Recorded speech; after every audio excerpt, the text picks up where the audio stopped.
నిజంగా నువ్వు మార మనసు పొందిన వాడవైతే, నువ్వు రక్షింపబడ్డవాడవైతే, ఆ యేసుక్రీస్తు ఫలించిన ఫలాలు ఫస్ట్ నువ్వు ఫలించాలి. నేను పుట్ట క్రైస్తవుని, లేకపోతే నేను కానుకలు అట్లా ఇస్తా, నేను రెగ్యులర్ గా చర్చ్ కి వెళ్తా, ఒక మాట అంట, చర్చ్ కి ఎవరైనా రావచ్చు కానీ పరలోకానికి అందరు పోలేరు. చర్చ్ కి వచ్చినంత మాత్రం నువ్వు పరలోకానికి పోలే. క్రైస్తవుని పిలువబడినంత మాత్రాన నువ్వు పరలోకానికి పోలే. నువ్వు కానుకలు ఇచ్చిన పేరు చదివించుకున్నంత మాత్రాన పరలోకానికి పోలే. ఇదే ఒక భక్తుడు చేసిన లూకాసు వార్త 22:3. అంతటా 12 మంది శిష్యుల సంఖ్యలో, చూడండి, అంతటా 12 మంది శిష్యుల సంఖ్యలో ఈయన దేంట్లో ఉన్నాడు? ఇస్కరియోతు దేంట్లో ఉన్నాడు? సంఖ్యలో ఉన్నాడు, సత్యంలో లేడు. ఏ సంఖ్యలో ఉన్నాడు?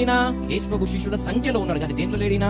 సత్యంలో లేడు. ఈ రోజు కూడా చాలా మంది పెద్ద పెద్ద చర్చెస్ లో మెంబర్స్ గా ఉన్నారు, సంఖ్యలో ఉన్నారు కానీ సత్యంలో లేదు. ఏంటంటే పలానా చర్చ్కి వెళ్తామండి, పలానా పాస్టర్, మంచిదే, అలా సంతోషం. సంఖ్యలో ఉంటున్నావు కానీ ఈ సంఖ్యలో ఉన్న వాళ్ళు పరలోకానికి వెళ్ళరు, కానీ సత్యంలో ఉన్న వారు ఎక్కడికి వెళ్తారు? నిత్య జీవం. నువ్వు పరలోకానికి పోవాలంటే నువ్వు హెవెన్ లో మెంబర్షిప్ తీసుకోవాలి. పరలోకంలో జీవ గ్రంథంలో నీ పేరు రాయబడి ఉండాలి. అప్పుడు పరలోకంలో మెంబర్షిప్ తీసుకుంటే వెళ్తాం. కానీ ఇక్కడ సంఖ్యలో ఉంటే నువ్వు పరలోకానికి వెళ్ళు.